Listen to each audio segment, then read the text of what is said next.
Patton. I'm the Chief of Staff for the City of Boston's Disability Commission Department here in City Hall. The open meeting law requires that I notify the public that this meeting is recorded. Therefore, please be aware that an audio and visual recording of this meeting is being made by Boston City TV, a part of the City of Boston Office of Cable Communications, and is being broadcast on Xfinity Channel 24, RCN Channel 13, and FiOS Channel 962. With that, I will pass it to our Vice Chair, who is running today's meeting, Ducia. Thank you very much, Andrea.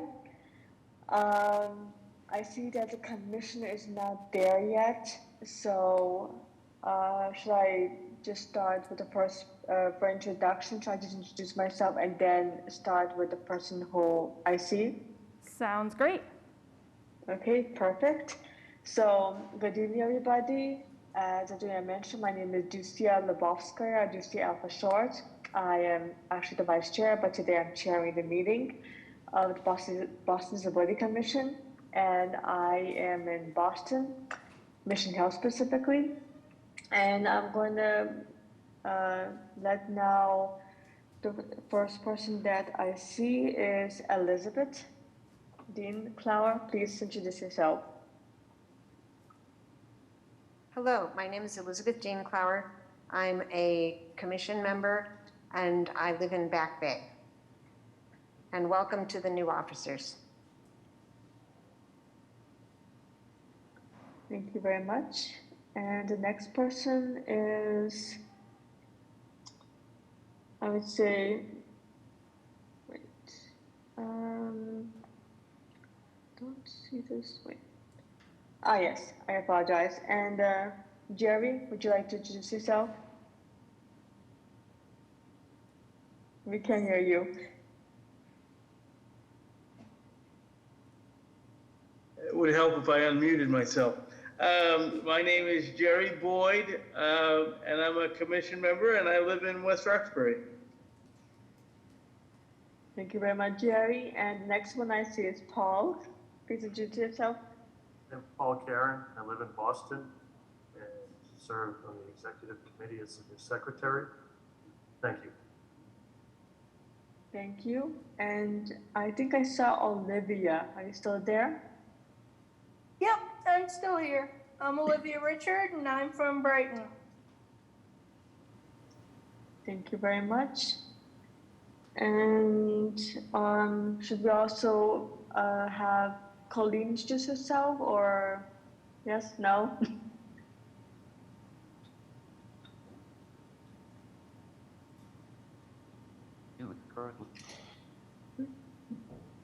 This is Carl. I can introduce myself if you want. I'm Carl Richardson and I live in Brighton. Thank you, Carl. And anybody else needs introduction? Myself. Okay. One, Yardley Sanchez. Yep. Thank you. I'm Yardley Sanchez, and I'm an advisory board member, and I am from Dorchester. Thank you, Ducia. Congratulations. Thank you. And this is Andrea. Did I see Juan Carlos? Mm-hmm. Yes. Hi, everyone. This is Juan Carlos Ramirez, a commission member as well, and I live in Boston South End.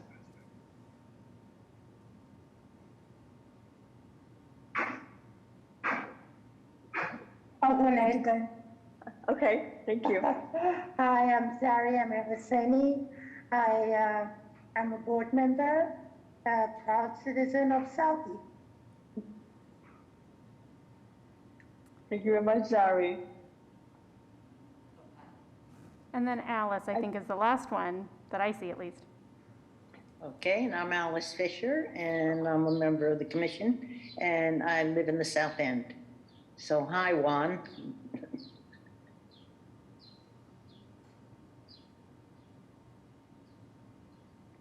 All right, thank you very much, everybody. Now, Andrea, should we move on to the approval of minutes, or anybody I'm missing? I don't see anyone that's missing, so that sounds great.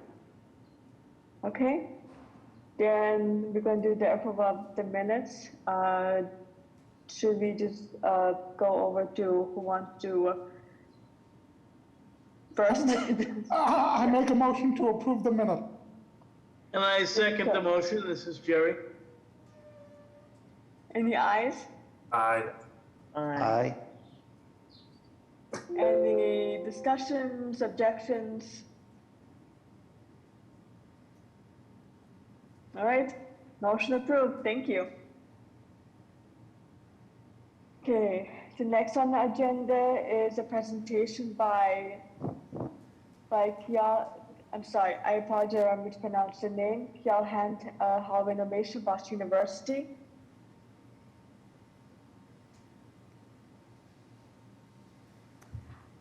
This is Andrew. I want to ask if our presenters would like for me to share screen during the presentation, or if y'all would like to do that yourself.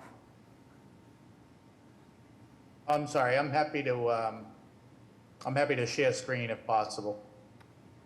Yes, you should have access, but please tell me if you do not. Oh, I do. Hold on one second.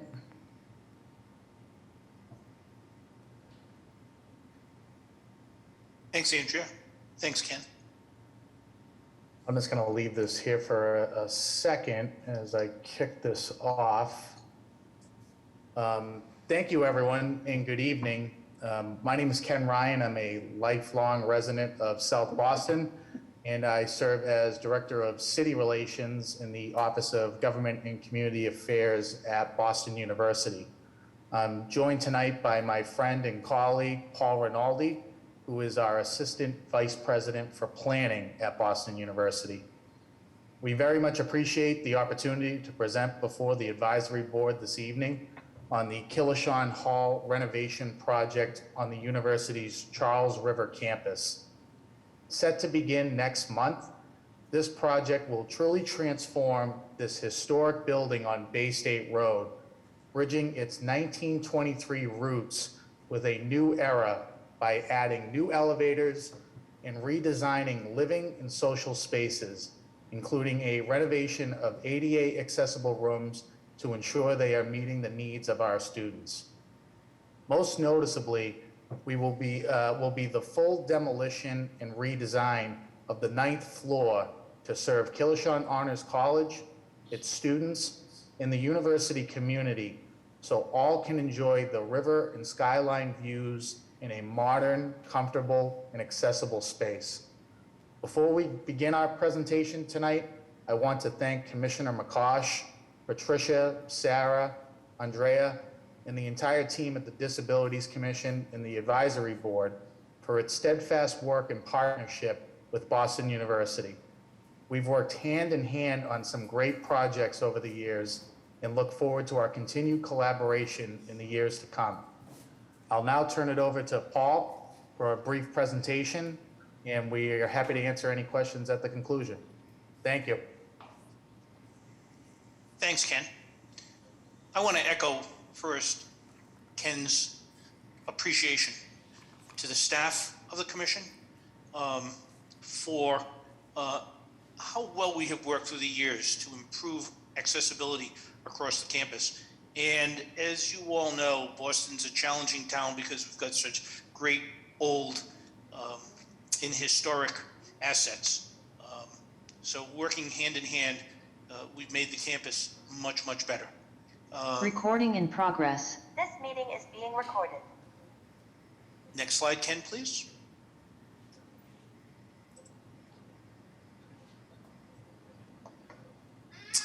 So 91 Bay State Road is now the Killishawn Hall, home for the Honors College and a live and learn integrated community. The building was constructed in 1923 as a residential hotel and the first Sheraton hotel in the chain. Much like the Miles Standish, which is just one block to the east.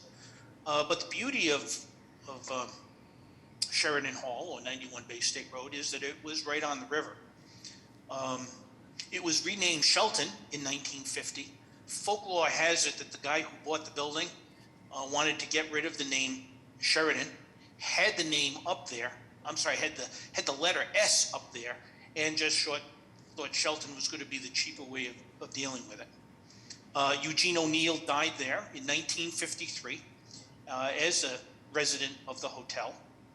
Folklore on campus has it that his room where he died, room 401, is haunted by his ghost. Every year on November 27th, the university took it over in 1954 and has used it as one of its high-rise dormitories on the campus, and became the Honors College in 2010. Next slide, please. Through the years, we've been able to pull together some of the advertising from the old Sheridan. One of the things that is the notable part of the project is the renovation of the 9th floor, which was an old ballroom. And in the 20s and the 50s, they advertised Dancing Under the Stars at the Hotel Shelton. Next slide, please. There are a number of postcards that exist. Some in the earliest days show a rooftop canopy. Seems that in the 40s, early 40s, that was enclosed. At 96 feet tall, it's one of the tallest structures along the river. Miles, for instance, just a block east, is only 80 feet. The building that's near Mass Ave and Beacon Street, Danielson, is just over 100. Next slide, please. The other thing that's stunning when you see these is that there is no Storrow Drive. The building was right along the Esplanade. So you could just exit and enjoy the green and the water instead of having to traverse the superhighway that is there. Next slide.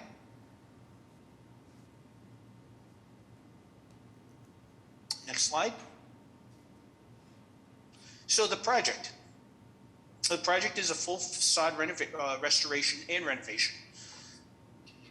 You know, it's over 100 years old now, or it's just about 100 years old now. And the weather has taken its toll. We've worked with the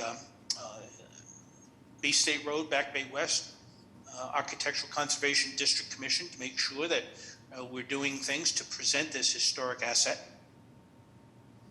As Ken noted, the 9th floor, which when it was added in the 40s and 50s, has a greenhouse effect to it. A lot of glass on either side, beautiful views from so tall along the river, and a great opportunity for us to make the entire building accessible. Not the least of which is with some challenges, but I'll mention those in a moment. And with a new storm water system to recharge the groundwater to maintain the assets of historic Boston up and down Bay State Road. Next slide, please. So nearly the entire rooftop floor is a lounge area, particularly the wings facing the river. And this is where we're scraping off and replacing to the same size and to the same height. Next, please.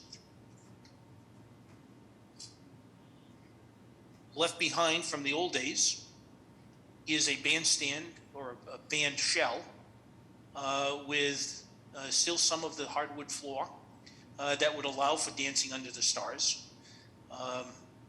We're looking forward to taking off the roof because at least I really believe that when we scrape off the roof, we're going to find that old crank with some kind of awning structure that will allow us to open up the roof. Not allowed in today's energy codes, but certainly would be fun to find. One of the challenges and one of the danger points of the 9th floor is that to exit, yes, there are 2 stairs that go into the building, but because of the capacity, the egress stairs, the emergency egress stairs, You have to climb up 5 stairs, crunch down to walk through a 4-foot door, and then walk down nearly 100 feet of stairs on a fire escape.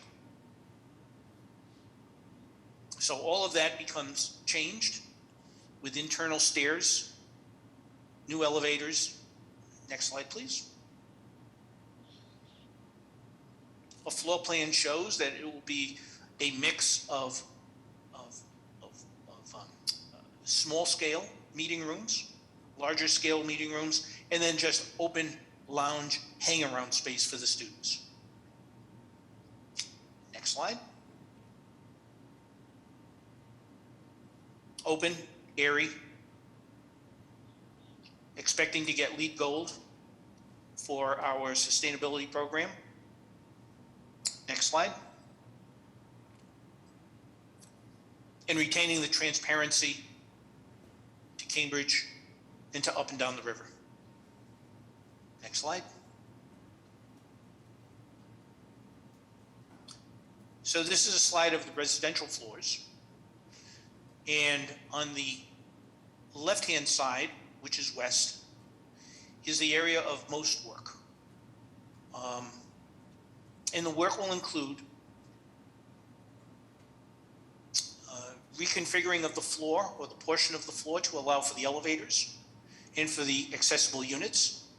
And also, since we're getting rid of the fire escapes along the side of the building, we're able to make the rooms, a couple of rooms on each floor a little bit larger, again, improving the accessibility spaces. Next slide.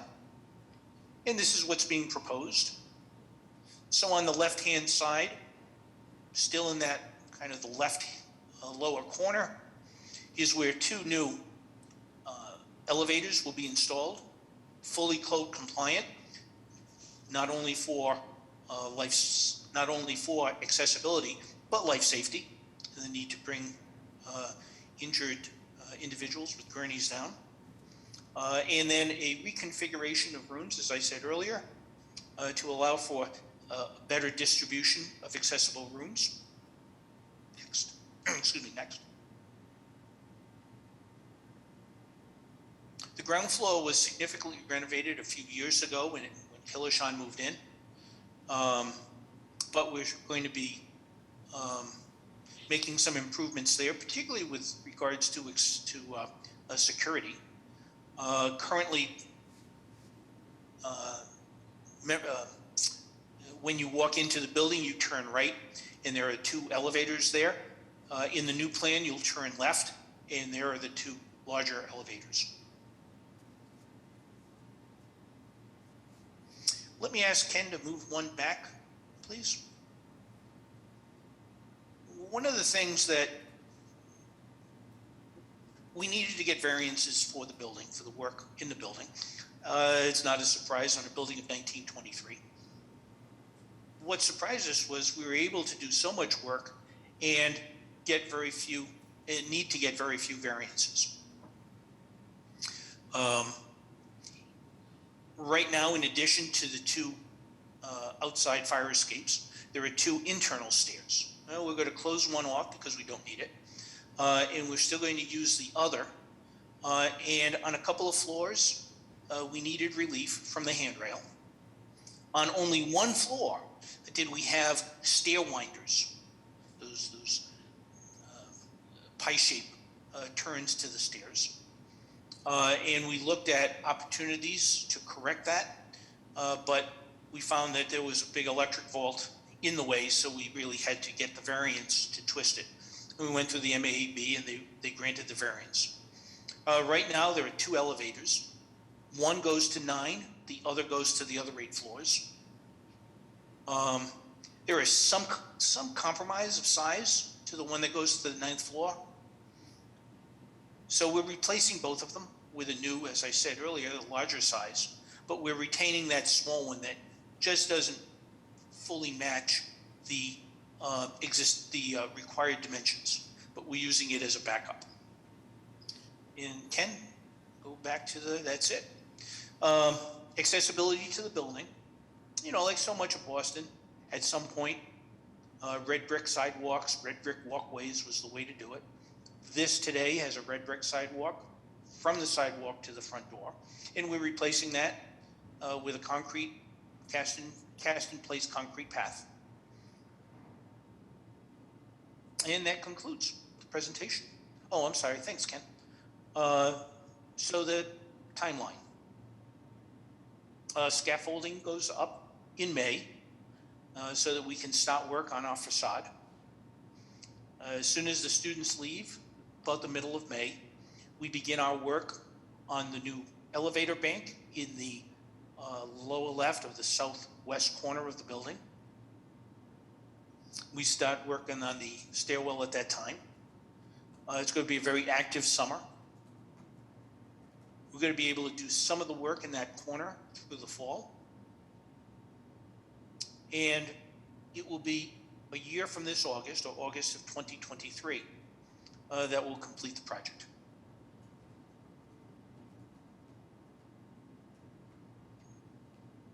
Thank you. Any questions, please?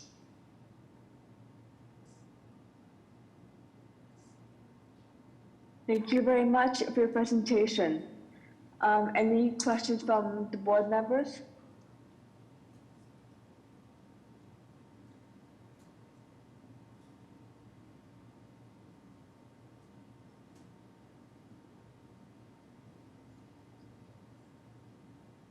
No? This is Andrea from the commission. I'm keeping an eye on the chat. I don't see any questions at this time, but if folks are typing them in, I'll throw one in. The handrail was the only variance that you had applied for, correct? No other dimensions in the rooms or anything like that? It was the winder on the first floor. Yep. The handrail, and there was an elevator that we're retaining the use of, but there's a few dimensions that just don't match what is required by code, which is why we needed the variance. But because we have two elevators serving all floors on the in the new corner that we're rebuilding, everything was granted. Excellent, thank you. Before I ask the public, I'm just going to ask one simple question. This is Juicy again. I'm just wondering, what about, so I know that probably there are a lot of students who were residing in that area, who were either wheelchairs or had other disabilities. Where are they staying right now? So they're in the building right now, and our plan for the project is to retain some number of students in the building throughout the work. If you recall from the plan, there's a lot of work that's done on the west or the left-hand side, and that will take a good portion of the year. I think it's 2 full semesters. The other side will be open, and the bar that connects them, or where the elevator is today, that will be available to students as well. Thank you very much. So is there any questions? Again, is there any question from the board members? Hi, this is Andrea. I see Elizabeth has her hand up. Okay. Elizabeth, please. Yeah, yes, thank you. Thank you for the presentation. Could you explain, for the accessible rooms, could you explain again the distribution and total number of accessible rooms for the building? I don't have the number at hand. It is at or just exceeding the number that we need per code. Ken, could you call up slide 14?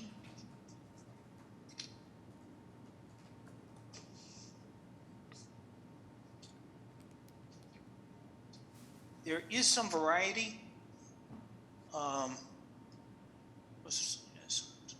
Some differences on the floors.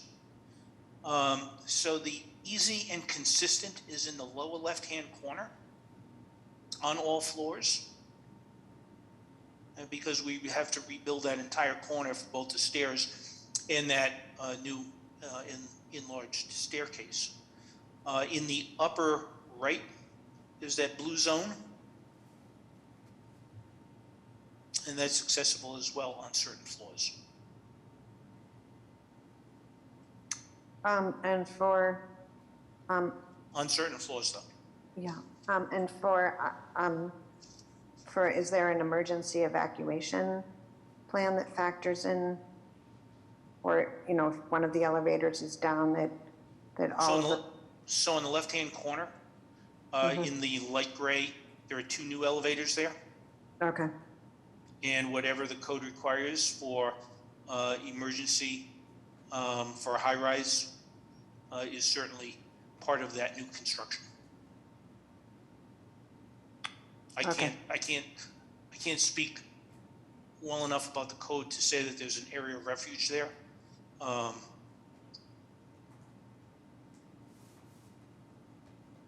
That's what is in gray there, the 2 elevators, that little vestibule, and that stair is all brand new, and therefore fully compliant with the appropriate codes. And those elevators are adjacent to each other? Yes. Okay, no, I just didn't know the problem in that segment of the building. Okay, thank you. On the other wing, there are the 2 existing elevators also side by side, but they're just too narrow. Even for a single wheelchair? The one that we've retained, they've got the variance to retain, is adequate for a single wheelchair, yes. The other one is not. It's going to be a shaft or for electrical and mechanical piping. It's the highest and best use. It doesn't even go to the 9th floor. How high does it go up? 8. Okay, thank you.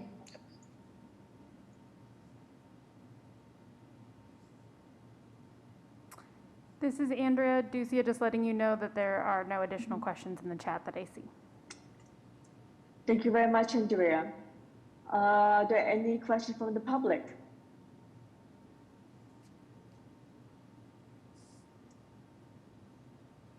Going once, going twice. All right, don't hear anything. So I just want to thank you, Ken, and thank you so much for your presentation. Thank you very much. Thank you very much. Have a Thank great you. rest of your evening. Happy spring, everyone. Bye now. Thank you. All right. The next on the agenda is City Department Office of Neighborhood Services, acronym ONS, John Romano. Hi everyone, nice seeing everyone tonight. Awesome. Thank you. So I'll jump right in. Very excited to be here tonight. I know that I didn't have any slides prepared for ourselves here because I love to have a conversation and be able to work with your group and be able to answer any questions that you all might have. Andrea and the team had asked me to come on and speak about neighborhood services as well as a little bit about our outdoor dining program this summer. I feel like I know which one might have some more questions than the other, but I'm always happy to answer any questions you all have and be able to show you where some resources are. If it's okay, I just want to start before we get into our spiel about the office. I always like to actually show where people can find resources. So if it's okay, really quick to share my screen. I want to show the website on boston.gov for you to see both spots and probably the easiest way to navigate there if that works for you all. Sure, please do. Thank you. Thank you. And this is when everyone gets to see how good technology I am. Perfect. Awesome. So on boston.gov, the website, really lays it out for ourselves that it's, the quickest way for you to get in touch with our office. You can either type in, and if you could see my mouse here, in ONS or Neighborhood Services in the search feature, or the way I like to actually go through is clicking these 3 buttons up top, go to departments, and then it's all in alphabetical order. The reason why I like doing it this way too is I get to show you all kind of where all of the different departments are in their main contact line. You know, if you go through here, this has almost every department at City Hall into the city government to be able to get in touch with someone based on these areas. But obviously, you know, I'm a little biased here, my favorite being neighborhood services. The goal of our office and our staff is to be the mayor's voice and representative in our communities and in our neighborhoods. So we have broken down the city into different neighborhoods, which match historically what Boston has seen, how they've broken out our neighborhoods here. You can see different neighborhood resources. You can view a map of neighborhood contacts. There's also trash and recycling guidelines that have always become very helpful when new people move into the city. But this is the most important part of our page, which is you get to see all of our faces as well as to get our contact information, and you can learn a little bit more about us as well. So you can see here, some of our liaisons just have one neighborhood, like East Boston, you know, and some have a few, like the North End, Waterfront, and West End. We also have some identity-based liaisons as well. So we have like the Haitian community liaison. I have a faith-based and communities and institutions liaison. Some also share, so they might be a neighborhood plus, you know, an identity group here of like Cape Verdean community as well as like a mid-Dorchester. My point being for you all is when you're working within the city or living here, I want you to be able to see who your individual neighborhood liaison is. They're always happy to be helpful. While they may not have the exact answer that you're looking for, they're able to help get you pointed in the right direction. I know the team here, the Disabilities Commission, does an absolutely amazing job. Andrea and I work pretty well together and pretty frequently together on a multitude of projects, but we are always happy to be helpful, even if that's meeting for a cup of coffee and getting to know you and your story a little bit better. So you can see us over here. We're led by our Director of Neighborhood Services, Enrique Pepin, and then our Cabinet Chief is Brianna Milor with Community Engagement, that oversees a few other offices like 301 and Civic Organizing. Now that we've gone through that piece and you've seen how to kind of get to us, essentially, again, we are here to answer any questions. We're able to help guide you and get you connected to city resources, as well as we also host community meetings and receive feedback on programs and initiatives that the mayor is putting out. So again, we are the spokesperson or the mayor's representative in our neighborhoods to be able to share out any information or any programs or initiatives that she wants worked on. Now, what I'd say backwards from there is that you can always reach out to us if you have some feedback on a program. We love to hear from people. While that means that we might not be able to change something overnight, it's always good to have community feedback and also hear voices on any program that we're working on. So if there's an opportunity for that change in the future, we already have that idea in that group that we can reach out to. Now, one of the other reasons why I'm here tonight is to go and talk a little bit about outdoor dining in the city of Boston. So this page gets a little bit harder to navigate to. My suggestion when you're going to it is to go back to that departments list. And because this is a department, it doesn't live underneath the department. It doesn't have a screen here like it does for some of these other ones, but it can be found underneath the licensing department. So you can see the licensing department, the licensing board is right here. So you can find it within that. What's nice here is that this is a temporary season. So I'll give everyone kind of an overview of outdoor dining in the past, the COVID outdoor dining program, the temporary program that we've been a part of now, and kind of what outdoor dining looks like in the future. So previous to 2020 and 2019, we had an outdoor dining program. It really focused on sidewalk cafes, and it really focused on, being able to build out or transform some of the public space sidewalk based on that to be able to build those patios out. Now, during COVID, the beginning of 2020, I think everyone can remember that there was a time where you couldn't eat inside restaurants. There was no one could even be ordering, doing anything, operating, nothing at that point. And then it opened up that you could be outside. You still couldn't be inside. There was capacity. There was no capacity allowed inside at the beginning during 2020. We had an interdepartmental team that had come together along with some variances from the state and the federal level that allowed us to have this program go forward. Now, it wasn't perfect. We did not know what this would look like, and it was the first time, I'm sure you all had seen, it's the first time a lot of us had done a program at this scale overnight. But it really was to be able to make sure that we could help save some businesses in a group of in a piece over here that was really failing. So we wanted to make sure we get people outside as quickly as possible. 2021, we had tried to learn some of those lessons. We had really worked with businesses to try to make things as accommodating as possible. But while that wasn't perfect, nor was it meant to be, because it was a temporary program.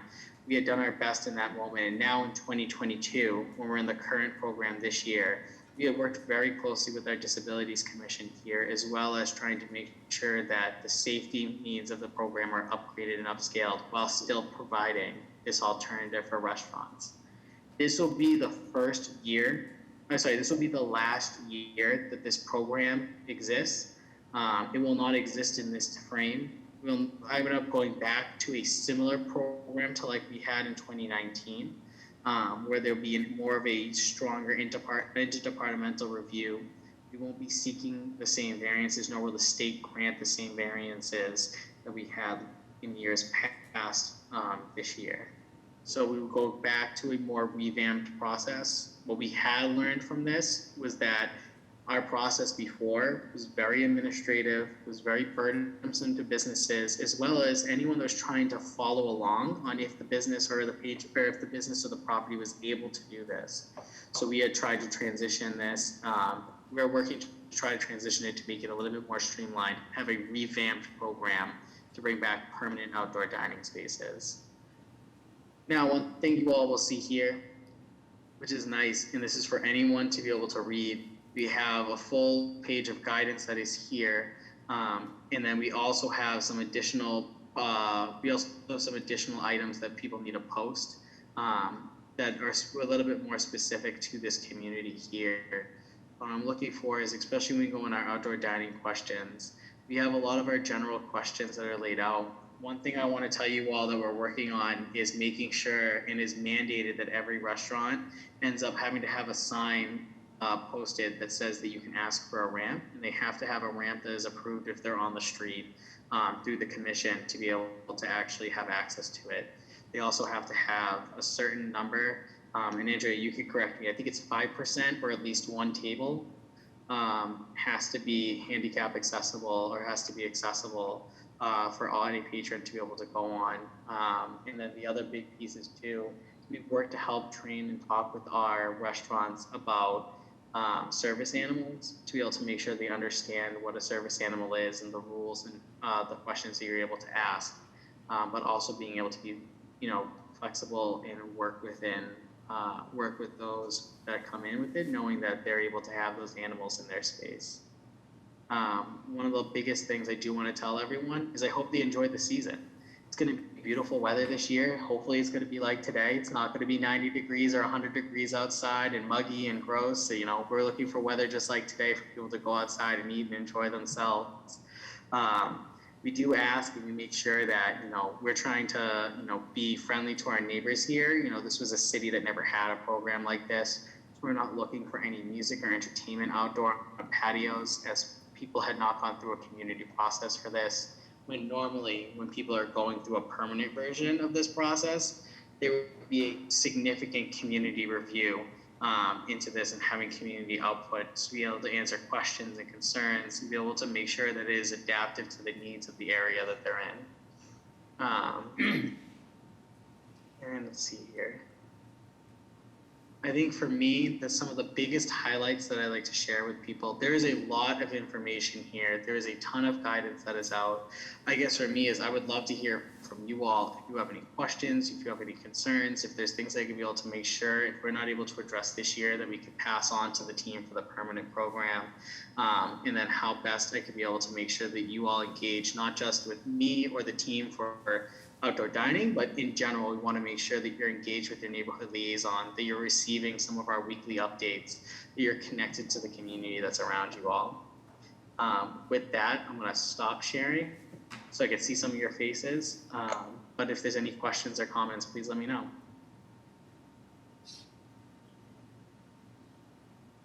Wow, thank you very much, John Romano, for that presentation.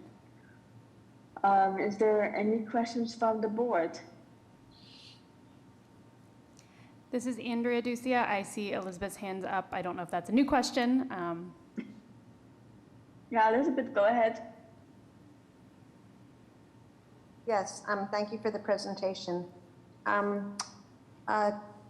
Two questions. One, just quick one. Is there a way to have that information more at the website, to have something like a shortcut or a quick link or something where someone's is able to access that information more readily, rather than having to scroll through down to the licensing board? Is there, you see that sometimes at other sites, or something, a user-friendly way that say, if you're searching for this, there's some kind of linkage that way?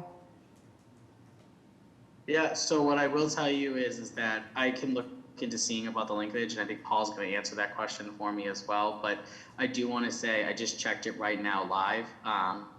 If you type in outdoor dining in the search feature, it is the second link that pops up. So I know that doesn't answer your first question with that, but there is a quicker way to get there. And then I'll let Paul speak. I'm actually going to hop in real quick because if you type in boston.gov/outdoor dining, all one word, that will also take you there. Sorry, Paul. Oh, no, that's fine. I just want to say thanks, John, because you're always so positively accessible. Whenever citizens of Boston need anything, you and your team are always there to help, whether it be Kim in the Back Bay South End or some of the new staff you've introduced us to up here at the BPDA and the Commission of Disabilities. You guys are all hands on deck. I realize that the outdoor dining I've listened to a lot of North End meetings. You guys always stress at the beginning it was a pilot program. And as much as some people want to take that the wrong way, it's almost like you've adjusted and modified in positive ways. So we're really appreciative to that. And to the handicap accessibility service dogs with mental illness, you guys, once again, have really come through on all levels. Now with the accessibility to ramps being more convenient to everyone and service dogs for those with mental disabilities, I think that being the sign posted will just enhance it to make it more positive for everybody. And thanks again to you and your team. Thank you, Paul. I greatly appreciate that. We're always happy to be helpful. All of our team is willing to reach out to anyone that reaches out and trying to be proactive. So thank you all. This is Elizabeth. I did have a second question. Yes, Elizabeth. And again, thank you for the presentation, and certainly with the commissioner's work, as you've referenced, and the disability office with the use of ramps and other accommodations. One, I was wondering, just as a logistical issue, as part of what Paul was just describing as modifications you've made along the way, we're now all experiencing the difference of getting into a more recognizable Boston traffic situation, now further out from the last year's COVID season, for the two years, but particularly even last year to this year. And I was wondering about could you elaborate a little bit about what is going on as far as handling traffic congestion? Or we're always concerned about people with disabilities, whether it's use mobility devices, whether it's service dogs, canes, whatever, of trying to navigate when things are, when there's multiple things happening at once. Been back to congestion situations. Yeah, I think for us, and I want to answer your question and probably give you a little bit more than you bargained for. So I apologize with that. But one of the things we want to say is we've actually noticed that was going to be a trend and a case. And even from last year, we had steadily tried to increase not just our barrier requirements, but we've also kind of understood about what the space means on the street with this project. We've been trying to work with both our Disabilities Commission as well as the Transportation Department to understand that, we need access to these spaces, but they need to, understanding the width of what these spaces might look like is also an issue that's in this, how far tables might be spaced to be able to gain access to these. We've tried to work very carefully within our team here to make sure that when we're reviewing and approving these spaces, that we're keeping sight lines involved. We're trying to keep in mind how congested sidewalk might be or the area might be, which then plays into an impact of what you're asking for. And then lastly, I want to assure the group here, there's a reason why we've increased our barrier standards from years before, because that has to play into that we had seen last year. We had tried, again, it's a pilot program. We had to learn some things. We wanted to try some things. We realized the barrier standard we had last year was not meeting the standards that we needed to meet, which is why we had increased the standards this year back to a similar standard we had used in the past. So we're hopeful this year and we're confident this year that this should provide a level of safety and security. Now, again, Elizabeth, with your question about, people trying to navigate the street and also navigate the sidewalk, if you see a specific issue or if anyone here sees a specific issue, please reach out to us. We're happy to take a look at it. I know a lot of our business owners that are here, no one is working in malice. Everyone is trying to make sure that if there's an issue that's raised, we'll try to address it. And they're also willing to also step up to the plate to help address it as well. Now, that doesn't mean that we're able to fix some of the systematic issues that were already in place, maybe in an area or something from there, but this program allows us to give a little bit more attention maybe to some areas to be helpful. Okay, thank you, and I hope the season goes well. Thanks, I hope so too. Ducia, this is Andrea. I see Jerry has his hand up. Jerry, please. Thank you very much, and thank you for your presentation, and we look forward to the outdoor dining season, definitely, and I echo, I hope the weather, we have many more days like today to enjoy. I may have missed this in your early part of your presentation. What are the access requirements in terms of the folks using wheelchairs, for example? Do they need to have the say they're eating outdoors on a patio or whatever? What are restaurants' requirements in terms of accessing restrooms and whatnot? Is that part of the application process? Yes, so let me answer your question in a couple parts here. Again, you asked me a question, I might give you a little bit more than you've asked for, but when we go through, I want to answer this with both on the street patios and on the sidewalk patios. And then we're going to talk about bathrooms at the end of this and what this program is comparative to what the permanent program was. So when we talk about on the sidewalk patios, we are looking for the patio to include not just the tables and chairs, but also the path of travel for people that are utilizing those patios. So that follows the standard measurements that are needed through a restaurant. And Andrea, you can correct me if I'm wrong. I think it's a 3-foot width path of travel that is needed for pedestrians when they're traveling between tables and in and around. Look at this. See, I've learned so much. Yes. This is Andrea. Yes, the 3-foot accessible path of travel. And I see Patricia gives a thumbs up too. I don't know if you have anything to add, Patricia, about other access questions. I'll stop now since we've got the architect. Awesome. Hi, Patricia. How are you? You're on mute still, sorry. Thank you, John. No, you're doing great, explaining that, answering the question from Jerry. Jerry, did John answer the question? Is there anything else? I still have a little bit more because I know I want to talk about on the street and then also the bathroom piece too. I just want to make sure I was right with the 3-foot piece. Yes, you get an A. Go ahead, John. Thank you, Patricia. So Jerry, again, when you go, so on the sidewalk, they have that.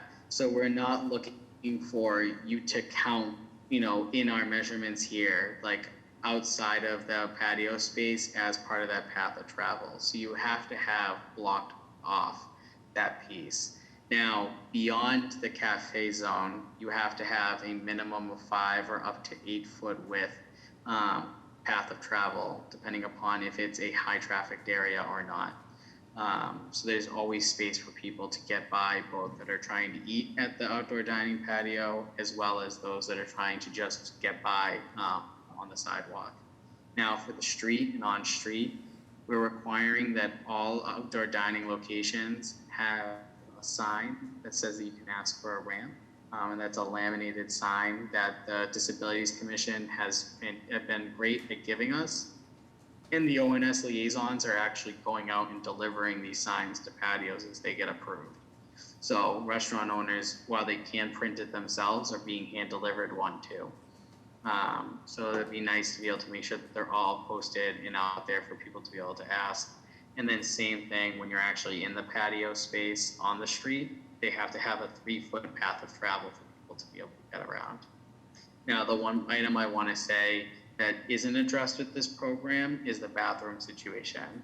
In a permanent program and in the previous permanent program, there are requirements that say at a certain level, at a certain capacity level, you have to have a handicap accessible bathroom. You all might be a little bit more familiar than I am from there, but at a certain threshold, that is the case. This program had received a variance to not meet that requirement. Now, that's why this is a pilot program. It's why it is a temporary program, and we're swapping back to that permanent program so we can make sure that those regulations and those rules are being followed, or to make sure the appropriate accommodations are happening. People to be able to enjoy not just the space, but the full facility of a restaurant. Yeah, most of your questions. Yeah, I'm a bit. So you're saying they have to have a laminate that allows a ramp access to the inside of the restaurant, and they may or may not have a restroom. Not to the inside of the restaurant, but onto like the sidewalk to an on-street outdoor dining patio space. So, okay. Yeah. All right. So they may or may not have a accessible restroom. You have to. It goes by restaurant, each restaurant. So. Yes. Okay. And this is Andrea Derry from the commission. That's a fixture count issue and is covered as part of the amendments that the legislature has passed. And as John said, this is the last year we intend to pursue any sort of variance in that kind of a way, as we look back to a permanent program and forward to a more streamlined program. Okay.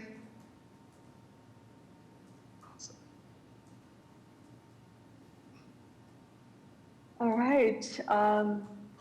Andrea, do you have time for more questions? I think we do. This is Andrea. I also want to add that I threw a link in the chat to, it's a publicly accessible link. This is the sign that all restaurant owners that will have an on-street patio, they've been given this link to print it themselves. They've also, if they've been approved, received a laminated copy of this sign. So if you are out and about and you see an on-street patio that doesn't have a ramp deployed, you should see this sign indicating who to call to ask to deploy the ramp. If you don't, you can email an email I'm about to put in the chat to report that, and we will be in touch with the restaurant to determine if they need a new sign or more signs or what it is that they need to be in compliance and to take action if they remain out of compliance.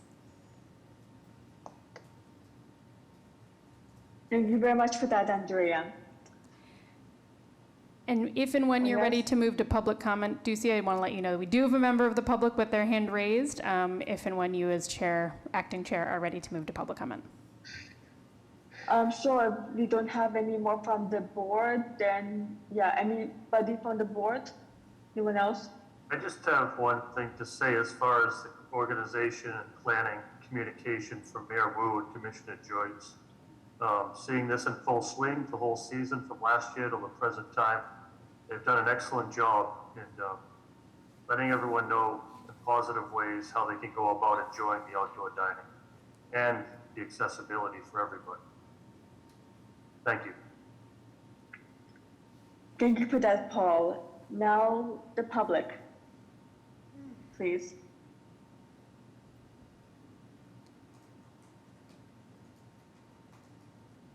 This is Andrea. The member of the public is Mr. Michael Mewey. If you would like to recognize him, Michael, I believe you can unmute whenever you would like / are recognized. Oh, thank you very much. Yes, please, Mr. Muir, welcome.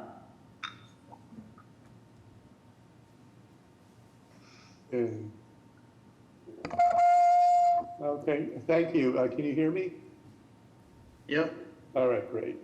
My name is Michael Mewey. I'm a resident of Jamaica Plain, and I'm the access analyst for the Boston Center for Independent Living. I just wanted to make the point that in my experience with some of these outdoor table setups, the outdoor seating for restaurants, they may have accessible tables insofar as the 36-inch clearance between tables, but oftentimes in my experience, they do not have the required knee clearance under access code. It should be a minimum of 27 inches knee clearance under the table, and the height should be no more than 34 inches high to the top of the table. So a lot of times these places are putting these high tables that are super high, like 4 feet high. Anyway, I just wanted to make that mention to the extent that the Disabilities Commission and Mr. Romano are able to underscore to these restaurants the need to comply with the table requirements under the Architectural Access Board. Thank you. Absolutely, Michael. Thank you for bringing that up, because I know that's one of the items that, as we've learned with this program, we had seen not necessarily be in place in the past couple of years that we've been trying to diligently enforce this year. If you notice that is not the case this year in any place that you go to. So Andrea did a fantastic job of putting in a bunch of links, but she put in the outdoor dining email in the chat. I also have my email, which is John.Romano, like Ray Romano, just not as funny, @boston.gov. You are always welcome to reach out to me as well, so we can make sure that we can address this issue. And I'm glad people are laughing. I say that sometimes people have no idea what I'm talking about. Thank you so much. I appreciate you. It's a great audience here, so thank you all. Hi, John. It's Kristen McCosh. I'll jump in and to respond to Michael as well. Michael, thank you very much for raising this concern. For those of you on the screen who don't know me and can't see me, I use a power wheelchair. So I also noticed this over the last few years, that there really weren't accessible tables, and even those that had inadequate height did not have a knee clearance. So we added that component to the application this year, and our staff is reviewing pictures and locations of accessible tables. And one thing we think will really help, you may have noticed that a lot of outdoor dining use picnic tables, which can be accessible, but I didn't find any that were in the last 2 years. So this year we recommended that restaurants buy one picnic table at least with a removable bench. So that should go a long way to making an accessible table at a lot of restaurants. And the other ones, we will be emphasizing knee clearance. So thank you for bringing that up, Michael. Thank you very much for that, Andrea. Now, the public, please. And this is Thank you, Andrea Commissioner. with the commission. I realized I didn't spell the email that I dropped in the chat for anyone who may not be able to access the chat. outdoordining@boston.gov. So all one word, outdoor, DINING @boston.gov. That is where you can make reports of inaccessible tables, lack of signage about the ramp, lack of deploying the ramp when requested, all of those things, which have been emphasized in our webinars to applicants and are being actively commented on when restaurants apply without indicating their accessible table numbers. Kick it back to John. Thanks. Thank you. And Commissioner, thank you so much for including that. And I will say her and her team have been fantastic working with this program to be able to make sure we're being adaptive and addressing the concerns we've had the past few years.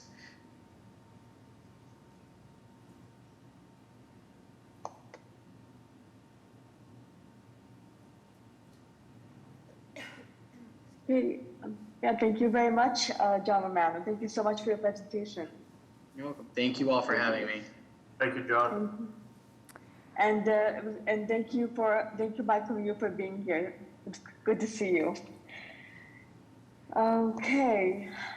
This is Andrea. Sorry, Ducey, I want to let you know that there is a question in the chat from Zari. Is there a list of restaurants? And John, are we publishing a list of approved restaurants?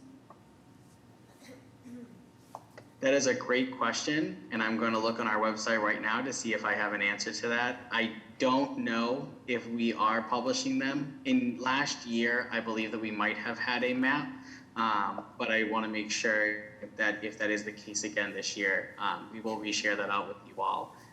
But give me 1 second just to check. It would also be great.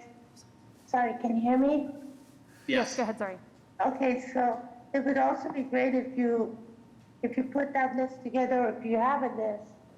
I wonder if there's a way for us to do a rating of accessibility. For example, I'm thinking some of the restaurants might, be accessible, but not easy to get to, even though they're outdoors, because of the other barriers that are involved. So I don't want to make your work much harder than it is, but it would be great to have a list, and also if I'm going out, to know which ones are much easier to get to. I can just jump in for a minute and say that another point that was raised to us was asking restaurants to put accessibility information on their websites. So in all of our messaging, we encourage restaurants to put down any details about accessibility, including whether someone can reserve an accessible table and a contact name at the restaurant. And just one final note on the signs. This year we got the ramp signs laminated, so they should be highly visible. And if you don't see them in the restaurants, please let us know. I know that was mentioned earlier, but we put some resources toward it to make this really work this year. It is a transition year, so Zari, I like the idea of a rating system, and we can talk about that internally. Thank you. Absolutely. And I do want to say thank you, Commissioner. And I do want to say too, right now, we don't have a list posted, but I'm happy to bring that back to our team to see if that's something that we can have actively up as well.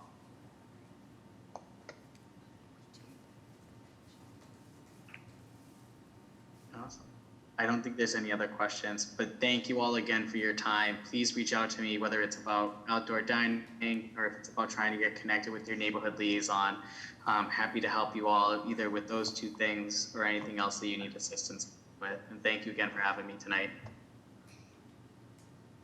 Thank you very much, Ron Romano. John Romano. Thank you very much for being here. All right. Obviously, the next on the agenda is the chair's report.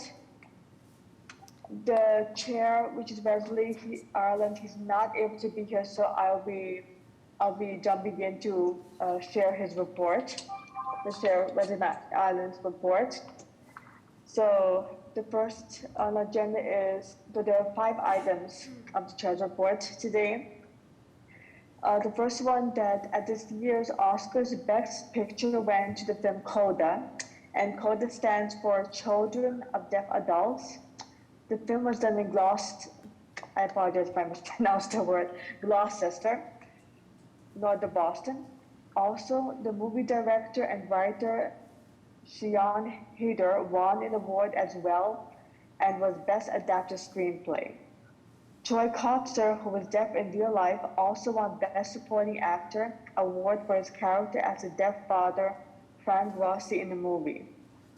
Kotsur made a moving and emotional speech when claiming his award and stated that this award, quote unquote, is dedicated to the deaf community. The Coda community and disability community, this is our moment, quote unquote. The historic wins for Coda prove that people connect to stories about disabled people and will hopefully lead to a diversified awards process where the incredible talent of disabled actors, writers, and filmmakers are recognized. We may have a long way to go with the wide society as many disabled folks out there are struggling to succeed with their contributions to the great society. I hope there would not be another 35 years for a disabled deaf actor or actress to win an Oscar.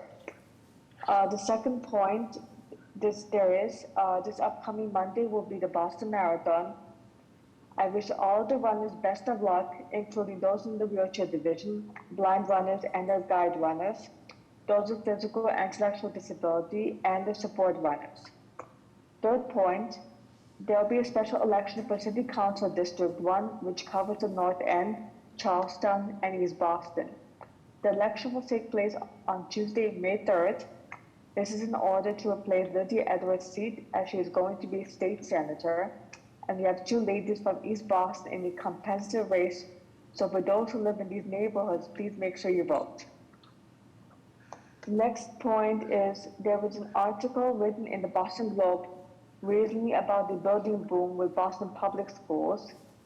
There's a school construction happening all over Boston, and that some places are taking 2 steps forward and some places 1 step back. The Massachusetts School Building Authority recently rejected a proposal this winter to construct a new building for the Horace Mann School for the deaf and hard of hearing, even though it is vacating its Austin site in June due to deteriorating conditions. They'll be transferred to a temporary space in Charlestown this fall for the next few years.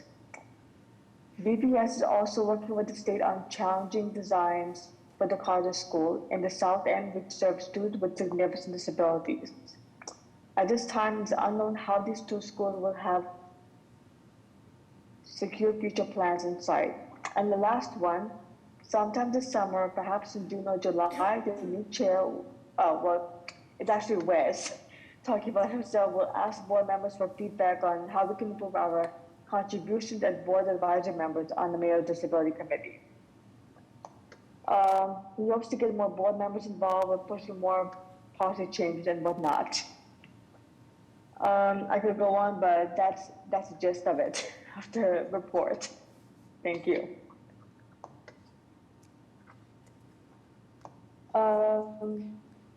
Andrea? Yeah, this is Andrea. I don't see any comments or questions in the chat from members of the board. Okay. Thank you for delivering that report on behalf of Wes. I believe he emailed everyone that he's on a plane right now. Sad to miss his first meeting as chair, but great report there about BPS and voting and his desire to ask everyone for ideas for how you all can be more active. So I look forward to that next meeting. So that's June, because we'll have Ducia again chairing in May. So welcome to your new role as vice chair. And I'll kick it back to you for the next item on the agenda, which I believe is the spotlight. Yes, thank you very much, Andrea. So the spotlight, as far as I know, is Paul, right? Are you ready? Yes. To share? Thank you, Ducia, and you're doing a great job. You have big shoes to fill with, Olivia, taking over for Olivia, who's did an awesome job also. You're just doing a great job. My name is Paul Karen. I'm a Boston resident. Moved to the city after college. I graduated from the University of Maine, where I received an academic grant to attend the university. And joined the board almost 4 years ago now as sort of a mental disability advocate. It runs deep in my family. And 20 years ago, when I started out helping family members with mental disability, I have to be honest with you, is throwing sand in the wind, so to speak. There was really no advocacy as there is today as far as helping with jobs, housing, medication, and just strong support. Taking it further, now being a member of the advisory board, it's been, even more advanced with trying to help out with people with physical disabilities, and Patty's doing an awesome job in the architectural end, any kind of being I'm employed at the Boston Planning and Development Agency, so I'm able to see the new construction going up under Article 80 and the handicap accessibility. Not just so much on mental illness advocacy. I want to thank you for including me recently as the secretary of the board. I've learned a lot from all of you just listening. And going forward, I'd like to try to collaborate more with state and federal agencies at the city level, if possible, to help in all aspects of physical and mental disabilities. I haven't seen the movie Cody yet. Looking forward to it. I know that at our last executive committee meeting, they talked a lot about it, so I feel like I've seen it already. I know Carl Richardson is doing a great job at the State House on behalf of the agency and at the state level for disabilities. I want to thank the public for always joining in also, because that means a lot to the advisory board, helping others. Going back to mental disability, I'll keep this quick because I know Carl likes to adjourn at some point.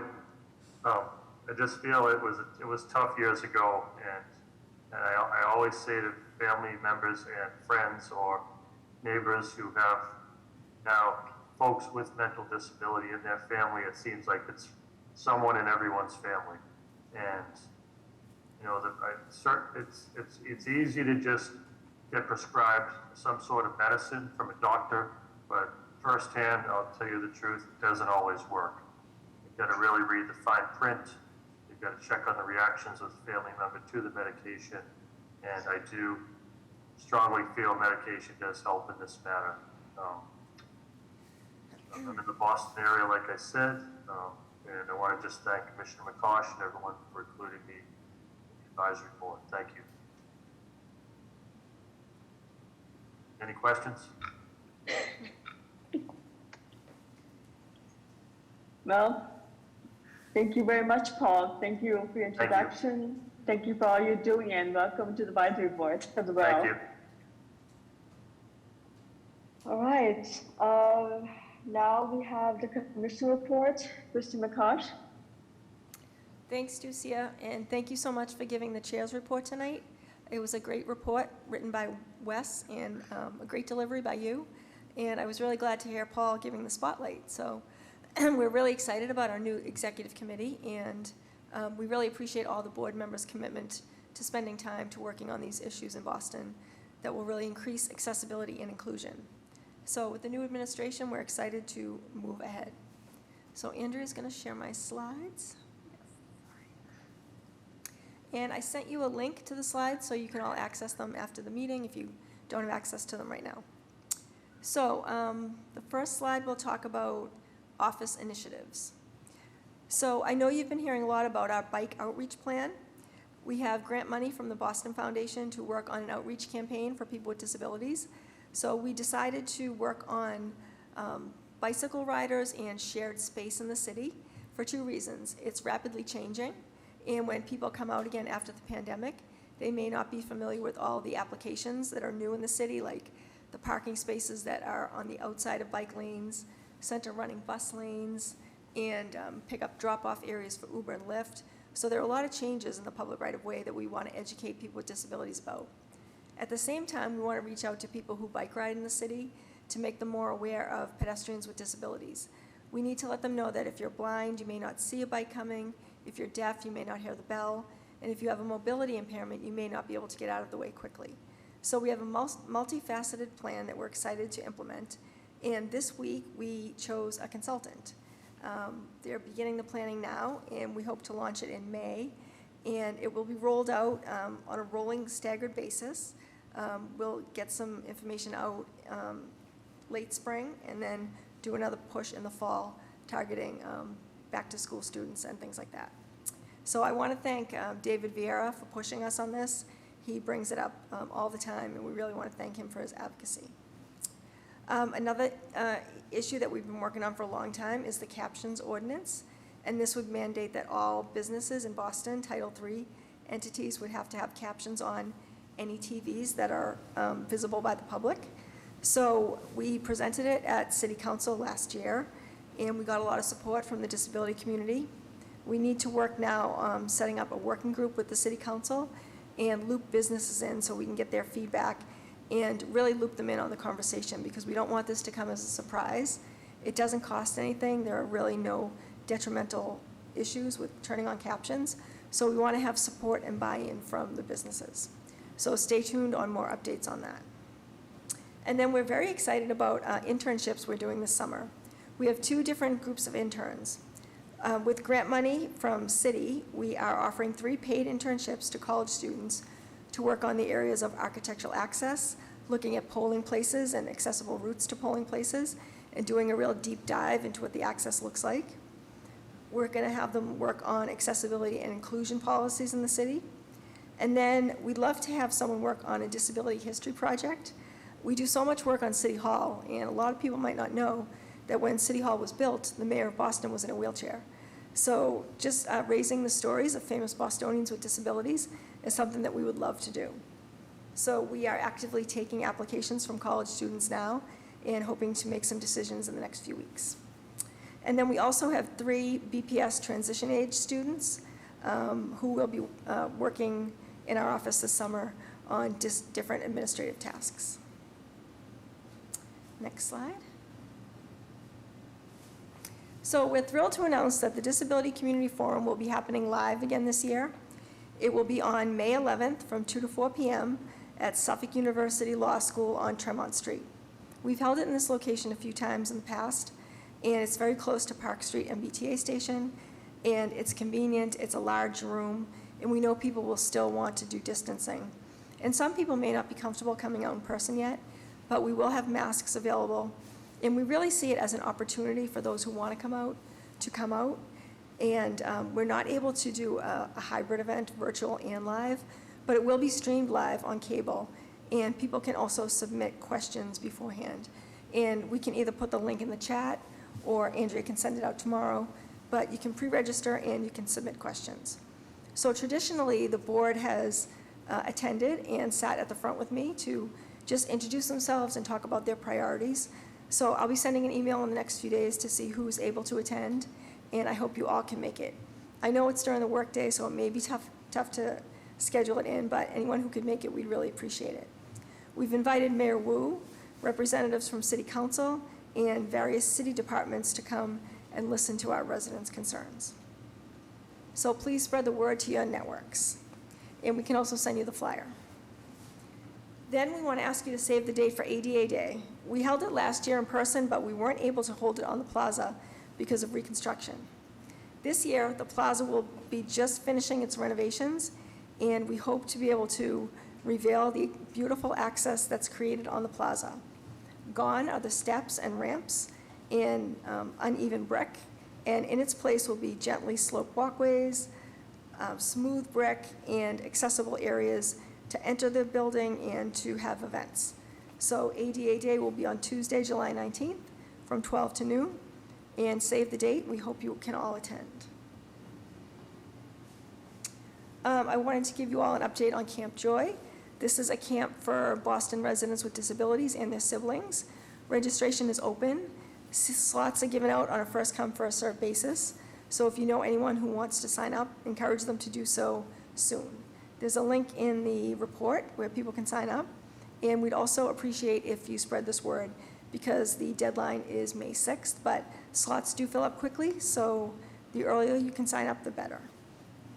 And then today, we relaunched our Disability News and Views TV show. We focused this month on accessible and adaptable sports and recreation. Our guest was former board member Kyle Robideau, who is running the marathon this year as a para-athlete with low vision. You can watch our interview on YouTube with captions, and Andrea can put a link in the chat. And then finally, my last city report is the mayor's coffee hours will be kicking off on May 4th.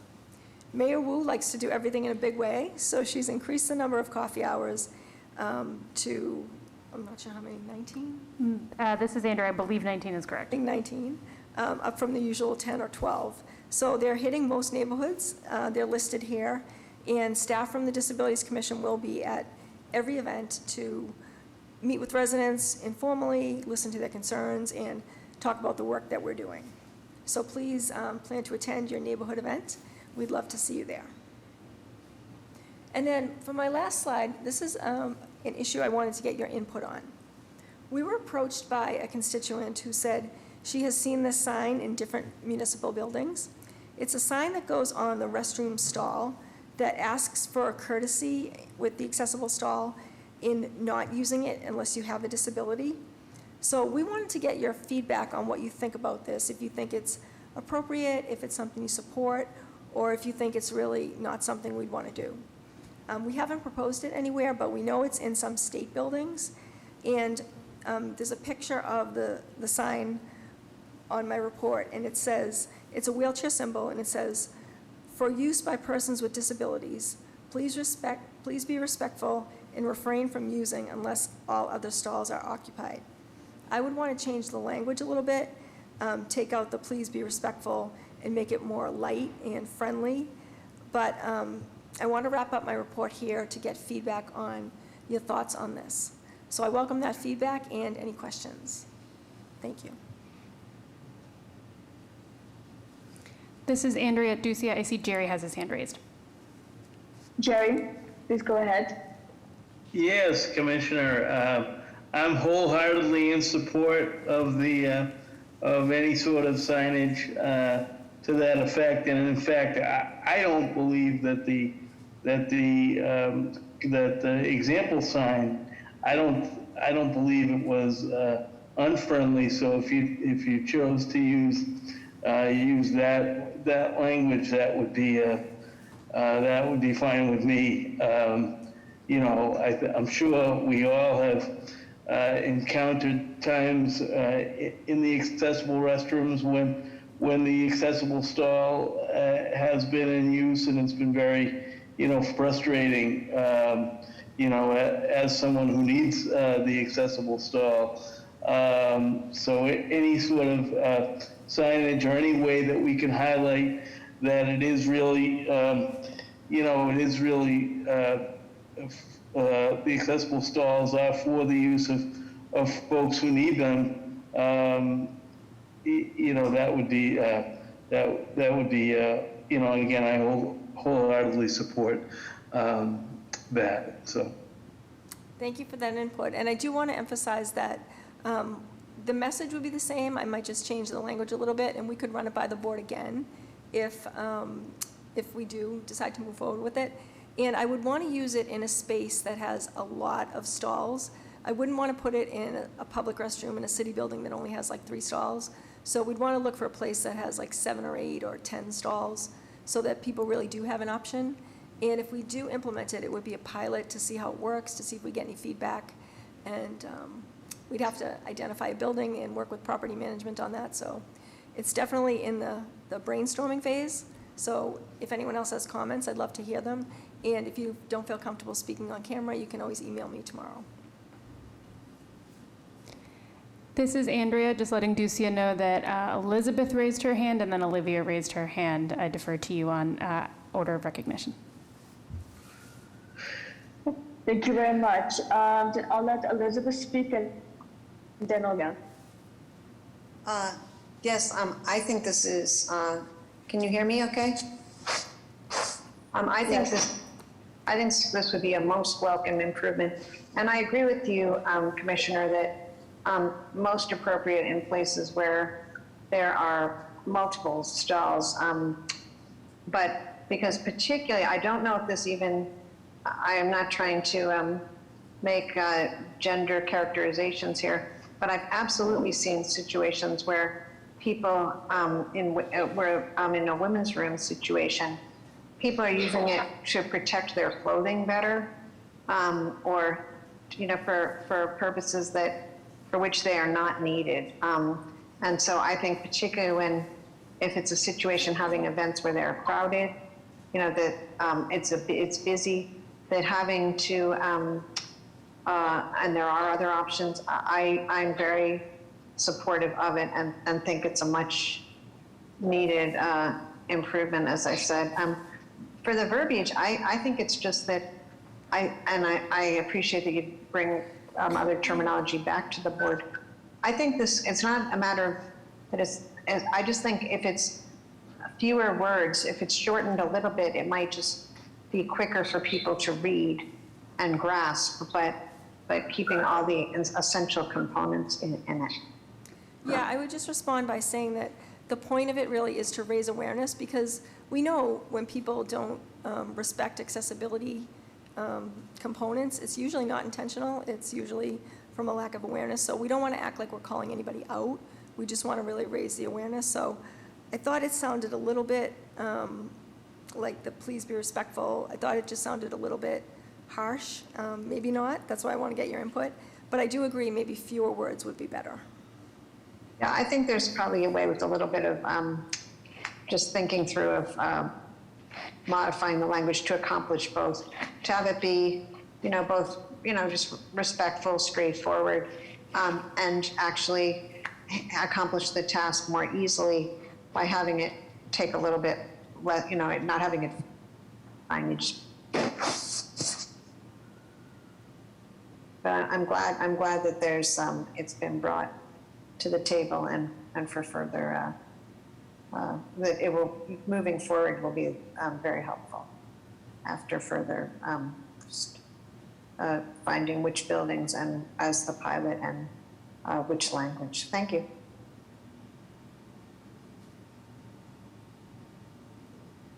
Thank you, Elizabeth. Now, Olivia. Yes, I'm against this. Even as a wheelchair user who gets autonomic dysreflexia, which can kill me, when I can't have access to a restroom, I am totally against this, because I think what's going to happen is we're going to end up with policing of the disabled. People are going to establish a standard of, are you disabled enough to use this toilet?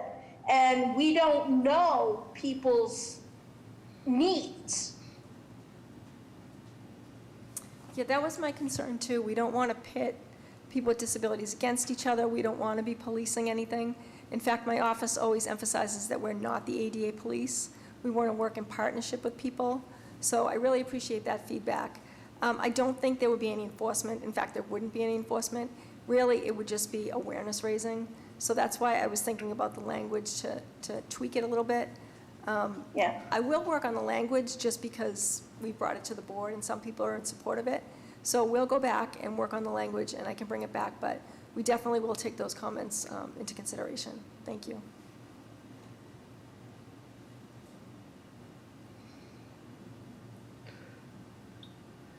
Any more comments, questions, or concerns from board members? This is Andrea, just letting Ducia know. Elizabeth has her hand up. I don't know if it's a new question, but I think it is. I'm sorry, who again? Elizabeth. Oh, Elizabeth, please go ahead. And rethinking what Olivia raised, is it necessary to put it on the automatic button?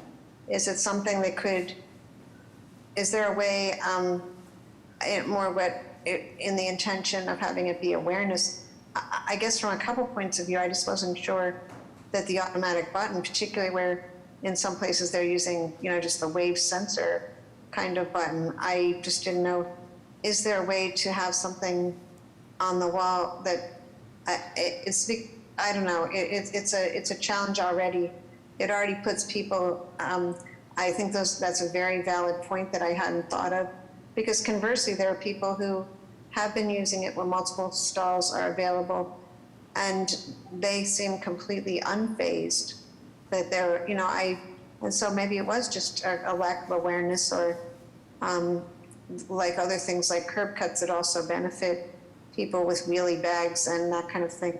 There are other reasons why people might be using that stall. So I don't know if there's a middle ground, and particularly not, as I said, the fact that it was on the accessibility, the automatic button, I wasn't really thinking of that. So I don't know, but I think it's worth further discussion in any case.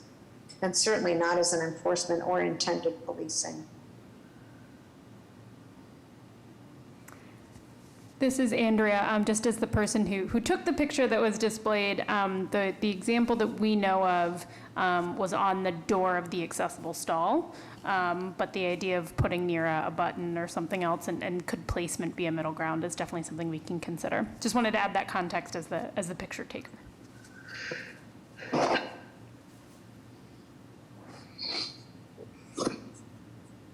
Thank you very much, Andrea and Elizabeth.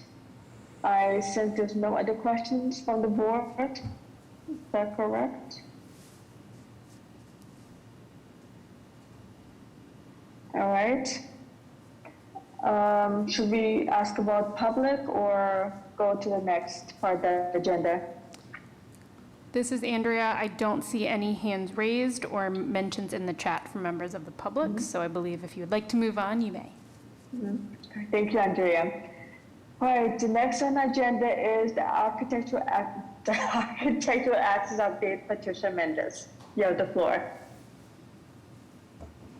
Thank you so much, Ducia. Hello, everyone. My name is Patricia Mendez.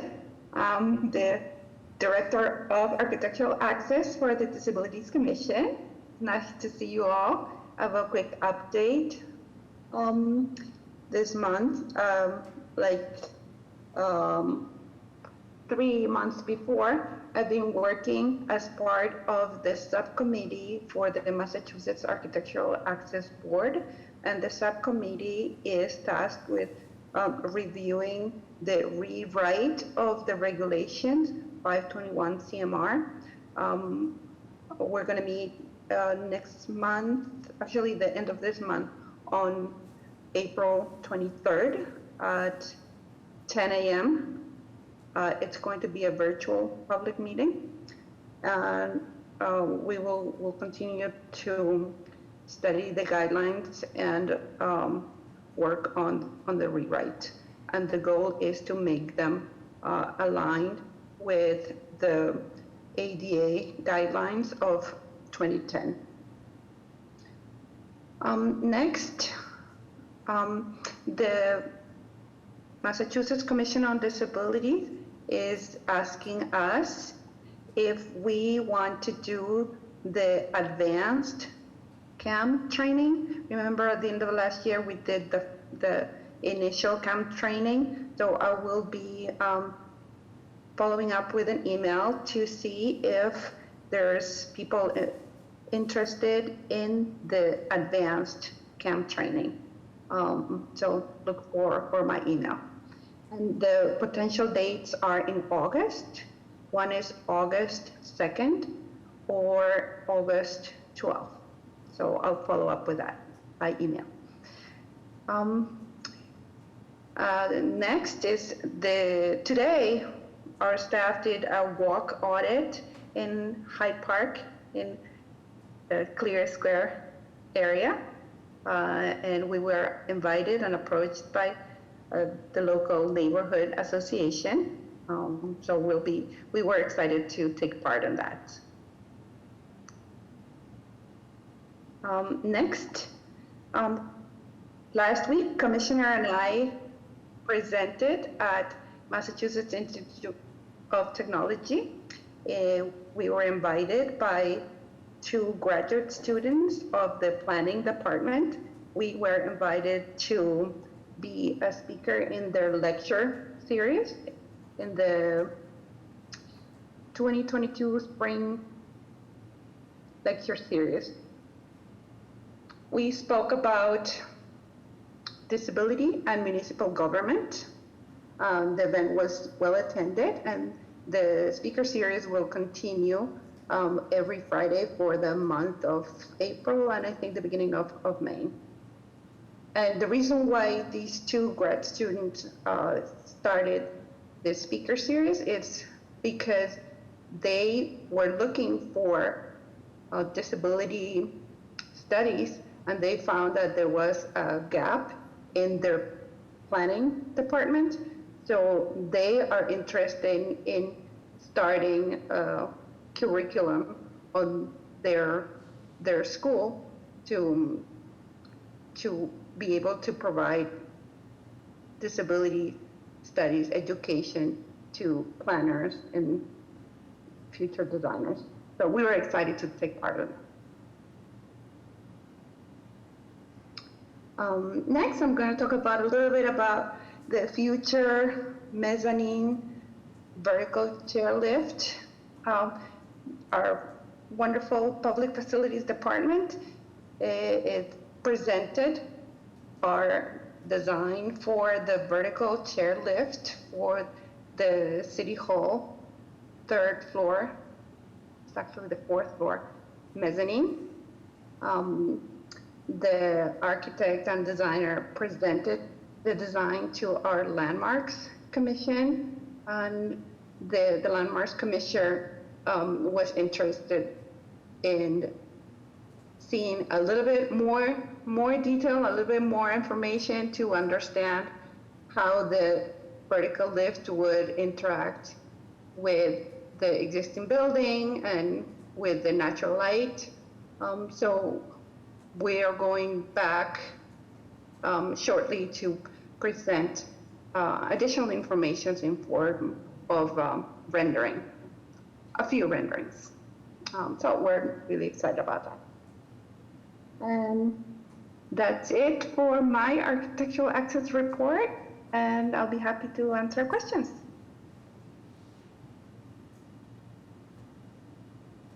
Thank you very much, Patricia. Are any questions from the board?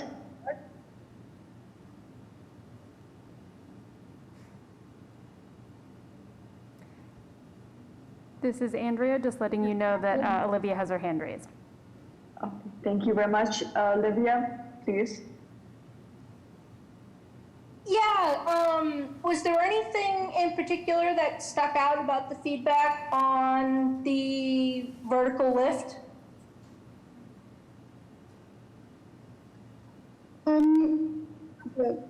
The commissioners wanted to make sure that it would look well designed and well integrated with the existing materials, like the existing handrails on top of the mezzanine, and also to make sure that there was enough clearance and enough headroom as you approach from the 3rd floor mezzanine and approach to enter the vertical wheelchair lift. So they wanted to see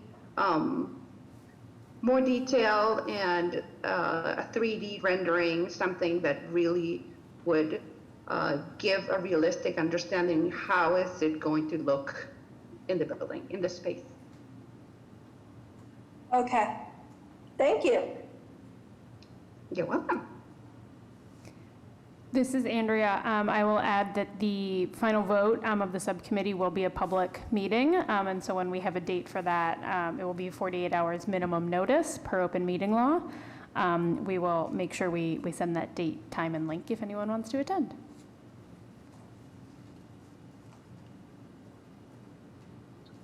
Thank you very much, Andrea. Any other questions from the board?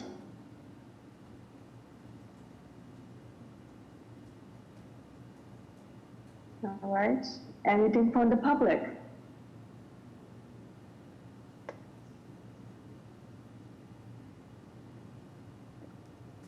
All right. As I not hear anything from the board, the public, then thank you very much again, Patricia, for your report. You're welcome.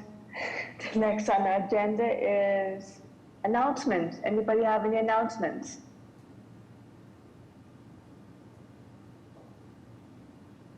All right. Old business. How about new business?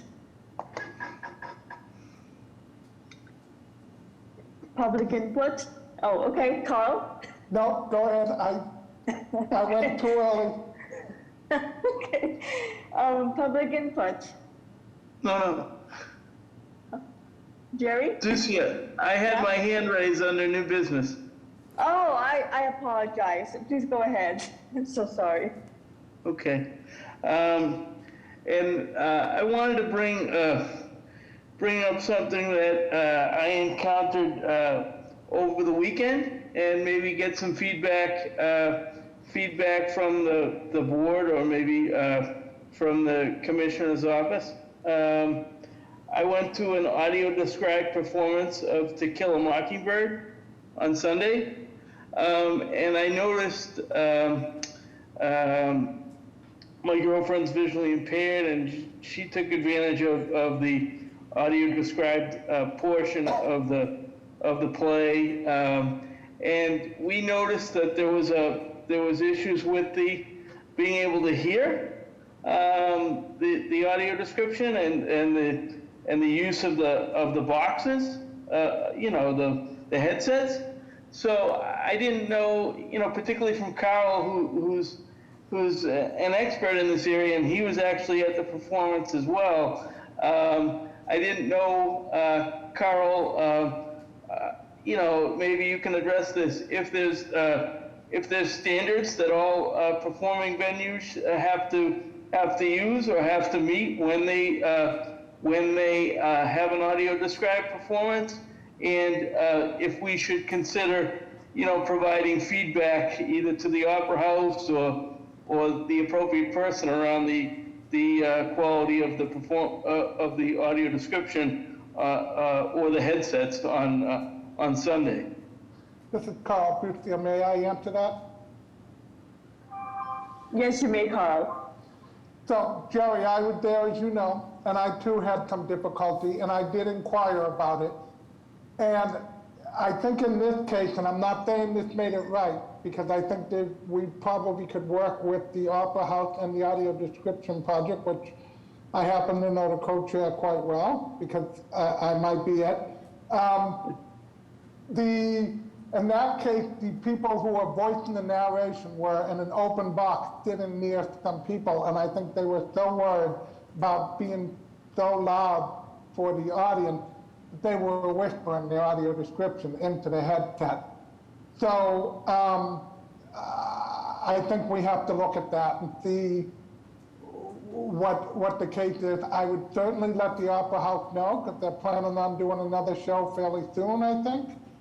And if you could have Lisa send me an email, I'd be happy to bring it up to some folks as well. Great, but are there standards? No, nothing written down, no. Okay. Great. But I do think there's something we can work on. Okay. And I don't know if the rest of the board would want to, also assist with that or whatnot too. I think it's an issue that we can work on together as a board, possibly.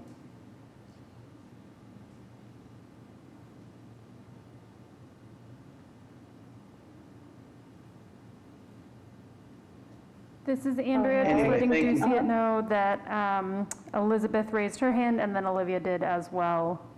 Presumably both under new business, maybe old business. I'll ask them. All right, then first Elizabeth and then Olivia. Yes, I just had to step away for a moment. Under old business, I was just wondering from the commissioner, that's welcome news that that the plaza will be usable for this year's ADA. When did they, as far as our request in writing, I know administrations change, but for a post completion review 1 year after completion, what is the completion, is it considered complete now then, or what I was wondering where that stands with getting written agreement with the WU administration. Yes, thank you, Elizabeth, for raising that. I did mean to put that in my report. So the plaza is not done. In fact, it may not even be done when we host ADA Day, but the way they're reconstructing it is they're building different sections. So there'll be like 6, 7 sections set up for different events. There'll be an amphitheater, there'll be a speaking corner, there'll be all different areas that the public can use for events. So we've been guaranteed at least one of the areas that we can use for ADA Day, but we will set up a walkthrough when the weather gets nicer to show you all the access, and then we can do the agreement at that time. We've already talked to property management about it, the chief of operations, Dion Irish, so he's very much in support of it. We've talked to the law department, so it will be happening probably sometime in June.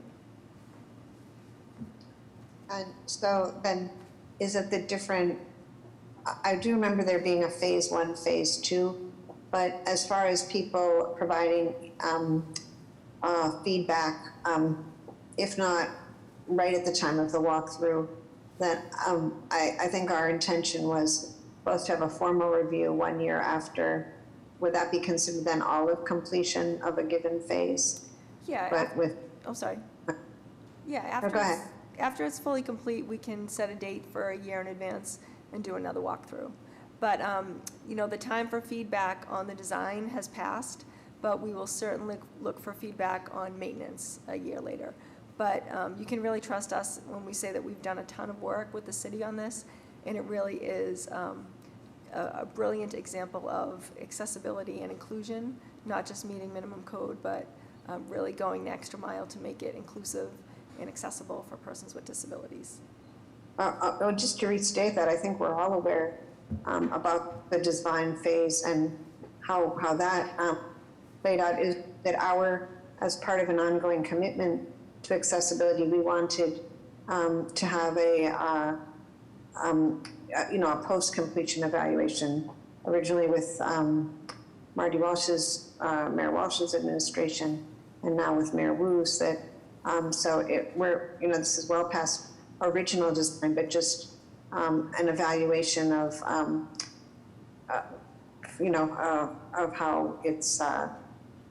it's working for people in the disability community. Yes. Thanks for that. We'll definitely honor that commitment. So thank you for raising it. Thank you, Elizabeth. Olivia, you had a question as well?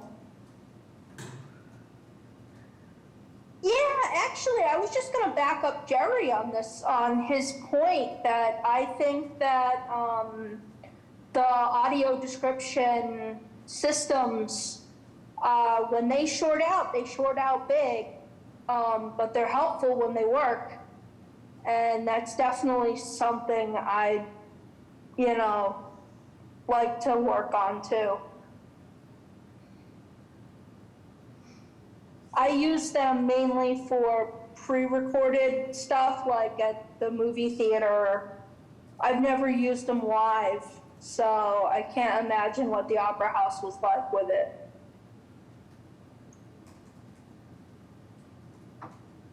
And this is Carl. I will definitely, Jerry and Olivia, I will reach out to the both of you and see if it's something we want to put together. I also wonder if they weren't using good microphones that day, because I've attended several Opera House events with AD, and this was the first one where I had a lot of difficulty hearing the AD as well.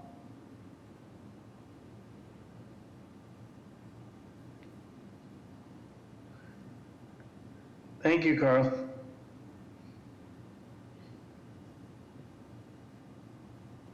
All right, is there any other questions, concerns, or business related? Just checking.